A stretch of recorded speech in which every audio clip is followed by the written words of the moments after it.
একেবাৰে অন্তিমটো দৃশ্য।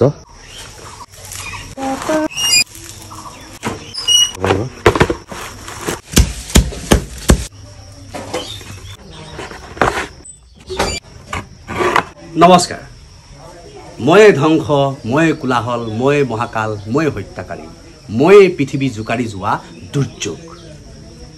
খন্তেকতেই গোটেই পৃথিৱী জোকাৰি থান বান কৰি দিব পাৰোঁ। মই কি কৰিব নোৱাৰোঁ। মোৰ পৰাইতো সৃষ্টি হয় বানপানী, গৰাখহনীয়া, ধুমুহা, বতাহ, বিজুলী, ঢেৰেকণি, বনজুই ইত্যাদি ইত্যাদি। মানুহৰ মাজত সন্তাসৰ সৃষ্টি কৰিবলৈ এয়াই মোৰ একোটা অস্ত্ৰ। মই দুৰ্যোগ। নমস্কাৰ, মই গোবিন্দ কুমাৰ নাথ। দুৰ্যোগৰ ফলত মানুহৰ যি ক্ষতি হৈছে সেই বিষয়ে নকওঁ। মই ক'ম এজনী চৰাইৰ কাহিনী, এজনী চৰাইৰ কৰুণ কাহিনী ক'ম।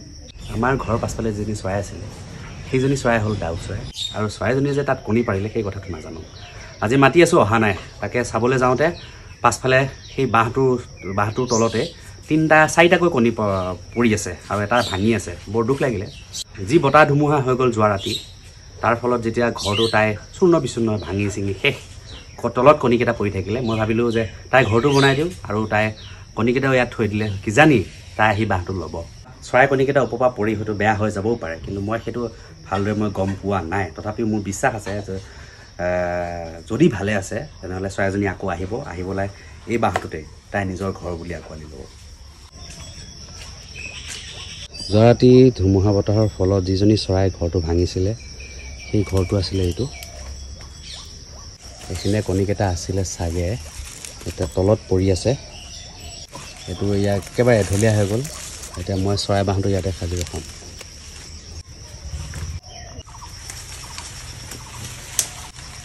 চৰাইজনীয়ে যেতিয়া ঘৰটো বনাইছিলে একেবাৰে জাহুকৰ মাজত, তাতে ৰ'দ বৰষুণ নপৰা একদম ঘন এই আলু গছৰ পাতৰ তলত বনাইছিলে। এতিয়া যিহেতু বতাহে গোটেই ভাঙি লৈ গ'ল, এতিয়া মই সেইকাৰণে এইটো দি আৰু সেই পাতবোৰ অলপ ওপৰত ঢাকি দিছোঁ যাতে অলপ ছাঁ পৰি থাকে। এতিয়া মই কণীকেইটা সেই পুখুৰীৰ তলত ৰৈছে, আপোনালোক দেখাম, তাৰপৰা লৈ মই ইয়াত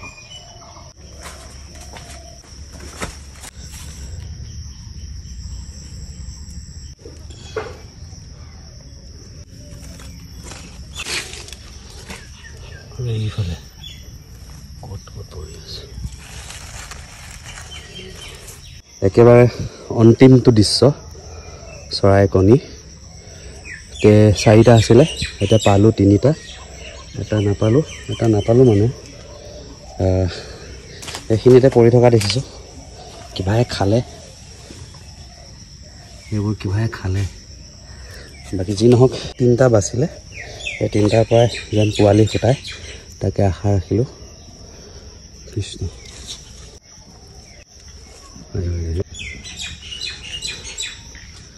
বৰ ধুনীয়াকৈ কণীকেইটা ৰাখিলোঁ।